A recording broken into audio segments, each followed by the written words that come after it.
Now we are going to study frequency determinants.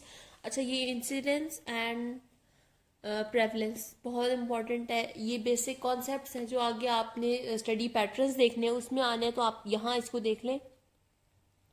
Incidence क्या होता है? बेसिकली आप एक हॉस्पिटल में जाएंगे और देखेंगे कि कितने नंबर ऑफ केसेस हैं। अब अगर आप इंसिडेंस देख रहे हैं लास्ट 1 मंथ का, कि 1 मंथ में कितने डिजीजेस, सपोज कितने केसेस एक डिजीज के नए एडमिट हुए हैं, यानी कि इंसिडेंस है करंट इंसिडेंस, या विद इन अ वीक है, या लास्ट 2 डेज है, या जैसे भी है। नंबर ऑफ न्यू केसेस आप ले रहे हैं within a specified time period और divided by population at risk. ये अब स्पेसिफिक आ जाते हैं। बिल्कुल जो है रेट एक जनरल टर्म थी, अब यहाँ आपने स्पेसिफिक लेना है, तो उसको आप कहते हैं incidence. Number of new cases occurring in a defined population during a specified period of time. Out of 1000 हमने लेना है, इसमें हमने सिर्फ न्यू केसेस लेने हैं जो 1 साल से उसी डिजीज में बैठे हैं, उनको हमने इसमें काउंट नहीं करना। और एक गिवन टाइम पीरियड में हम इनको लेते हैं, और एक स्पेसिफिक पॉपुलेशन होगी, आउट ऑफ 1000 हम इनकी वैल्यू ले रहे हैं। अब टाइप्स ऑफ इंसिडेंस क्या होती है? Cumulative incidence, number of new cases of a specified disease during a time period, और टोटल पॉपुलेशन एट रिस्क, वही सेम बात उसने बताई है। और इंसिडेंस डेंसिटी क्या होती है? यहाँ पे हम नीचे जो ले रहे हैं परसेंट टाइम ऑफ ऑब्जर्वेशन ले रहे हैं, जो मैंने आपको बताया था कि यहाँ पे आपने 5 पीपल को 10 ईयर्स के लिए ऑब्जर्व कर ले, या फिर 10 पीपल को 5 ईयर्स के लिए ऑब्जर्व कर ले। इस चीज़ को हम कहते हैं परसेंट टाइम। यानी कि यहाँ पे जारी बात है, इंसिडेंस आपने उतने टाइम के लिए नहीं लेना होता। आप लास्ट वीक की बात कर रहे हैं, यानी 7 डेज में आपने बात की, लास्ट 7 डेज में, तो यहाँ पे आपने 5 पीपल को ऑब्जर्व करना है लास्ट 7 डेज में, या फिर आपको 7 पीपल मिल गए, आप लास्ट 5 डेज की बात कर ले, तो वो परसेंट टाइम इस चीज़ को हम कहते हैं।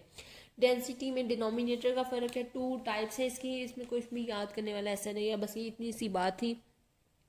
फिर आता है attack rate, specific special incidence rates हैं। ये अटैक रेट क्या होता है? ये बेसिकली एक एपिडेमिक में हम ये यूज़ करते हैं। अटैक रेट क्या है? It is an incidence rate expressed as percent. एक तो ये बात याद रखनी है ना, पहले हम 1000 के लिहाज से देख रहे थे, जो स्पेशल वाला है इंटू 100 हम इनमें लेंगे। Use only when population is expose to a risk for a limited period of time, जैसे कि कोई एपिडेमिक। एपिडेमिक हमेशा के लिए नहीं होता। अब एक एपिडेमिक जब आएगा तो अटैक रेट, यानी कि एक हमने बस एपिडेमिक का जहाँ नाम ले देना है, वहाँ सेम इंसिडेंस रेट जो हमने ऊपर फॉर्मूला देखा है इंटू 100 के लिहाज से हम देखेंगे, और एपिडेमिक में देखेंगे। बाकी सारी चीज़ें वही सेम है, बिल्कुल कोई नई चीज़ नहीं है। ये आगे फॉर्मूला हमने देखा है, इंटू 100 हमने लेना है और नाम लगा देना है डिजीज़ का जो एपिडेमिक है। सेम फार्मूला आ गया। उसके बाद आता है सेकेंडरी अटैक रेट। अब ये देखें कि एक तो आपकी सपोज चिकन पॉक्स की हम बात कर लेते हैं। घर में है 6 अफराद, ठीक है, जिसमें से 2 तो पेरेंट्स हैं ना जो ऑलरेडी इम्यून है टू चिकन पॉक्स, बिकॉज एक दफ़ा आपको पता है कि ये डिजीज़ आपको हो जाती है बचपन में सपोज, तो आपको बाद में नहीं अटैक करती दोबारा, तो वो ऑलरेडी इम्यून है। तो पीछे रह गए 4 की पॉपुलेशन जो एक्सपोज है रिस्क पे। अब इनमें से एक को अगर चिकन पॉक्स हो गया है, तो अब ये जो वल्नरेबल पॉपुलेशन है वो है 3, बाकी 3 को चांस है, ये तो आउट ऑफ रिस्क है ना, ये भी पहले निकल गई। अब इन 3 में से अगर किसी 2 को दोबारा इस एक की वजह से चिकन पॉक्स डेवलप हो रहा है और ये एक बच गया है, तो ये वो पॉपुलेशन है जो सेकेंडरी अटैक रेट में कैलकुलेट होगी। यानी प्राइमरी ये है, प्राइमरी केस ही है, लेकिन इसकी वजह से इसकी सराउंडिंग में जो पॉपुलेशन एट रिस्क है वो कितनी डिजीज डेवलप कर रही है, वो हम लेंगे सेकेंडरी अटैक रेट में। तो यहाँ पे number of expose person developing the disease, एक तो एक्सपोज्ड है, एक्सपोज तो ये दोनों ही थे, लेकिन एक्सपोज्ड वो जो डेवलप कर रहे हैं डिजीज को, यानी कि ये वाले, इसको आगे हमने फर्दर कैटेगराइज कर दिया ना, एक्सपोज तीनों थे लेकिन डेवलप डिजीज किया 2 ने। With in the range of incubation period, यानी कि उसकी सराउंडिंग में जो थे, और टोटल नंबर ऑफ एक्सपोज, यानी कि यहाँ क्या हुआ 2 आउट ऑफ 3 इंटू 100, ऐसे ही है। तो यहाँ पे ये हो मिल गया हमें सेकेंडरी अटैक रेट। अब यहाँ पे डिनोमिनेटर में वो सारे पर्सन हैं जो एक्सपोज है, लेकिन ये वही वैसी एग्जांपल दी हुई है जैसे मैंने आपको बताया, लेकिन डिजीज सबने डेवलप नहीं किया, और डेवलप जो कर रहे हैं वो बिकॉज वो सेकेंडरी केस है, इसलिए हमने इसको कह दिया सेकेंडरी अटैक रेट। इसकी लिमिटेशंस क्या है कि ये इन्फेक्शियस डिजीज के लिए ही सिर्फ है, जो नॉन इन्फेक्शियस है, पर्सन टू पर्सन स्प्रेड नहीं करते, उसके लिए कैलकुलेट नहीं हो सकता।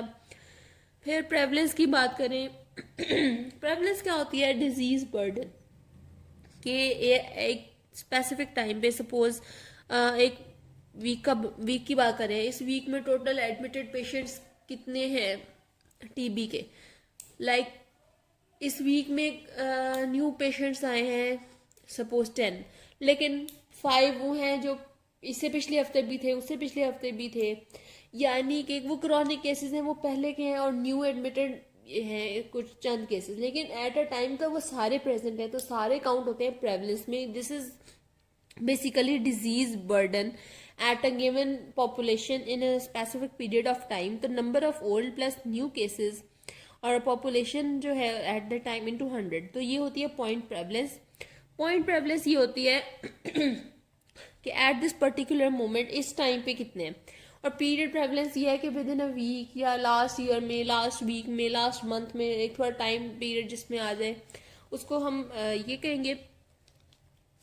अच्छा, पॉइंट प्रेवलेंस में ना आप एक पूरी वो पॉपुलेशन ले रहे हैं, एस्टिमेटेड पॉपुलेशन जो उस टाइम पे प्रेजेंट है, और उनमें से कितने को ये डिजीज है। अगर आप ले रहे हैं पीरियड प्रेवलेंस एक स्पेसिफिक टाइम पीरियड के लिए, तो आप यहाँ पे पॉपुलेशन एट रिस्क लेते हैं, ये डिफरेंस याद रखना है। उसके बाद इनकी रिलेशनशिप आपने याद रखनी है। प्रेवलेंस क्या होती है? इंसिडेंस में हम बेसिकली टाइम पीरियड ही इंट्रोड्यूस करवा रहे हैं, because incidence number of new cases हैं, इसमें टाइम पीरियड हम एक्स्ट्रा देंगे तो हमारे प्रीवियस केसेस इसमें शामिल हो जाएंगे। ये फॉर्मूला है, जस्ट याद रखना है। एपिडेमियोलॉजिकल बाथटब क्या होता है? प्रेवलेंस है डिजीज का बर्डन। यहाँ पे इंसिडेंस मीन्स के न्यू केसेस आ रहे हैं, और केसेस कम ज्यादा कैसे होते हैं, कुछ रिकवर होकर चले जाते हैं, कुछ की डेथ हो जाती है। इंसिडेंस मीन न्यू केसेस आ रहे हैं, तो प्रेवलेंस में आते हैं वो जो इंसिडेंस जिनका अब भी हुआ है और जो पहले से भी इस डिजीज स्टेट में है, तो इसको हम कहते हैं एपिडेमियोलॉजिकल बाथटब। अब इसके बाद हमारा ये बिल्कुल बेसिक से अभी हमने पढ़ी है most important topic epidemiological methods, next हमारा स्टार्ट हो रहा है, तो इसको हमने आगे डिटेल से बहुत अच्छी तरह देखना है, और इंशाल्लाह इसकी हमें अच्छी से समझ भी आ जाएगी। So we will continue that in the next part.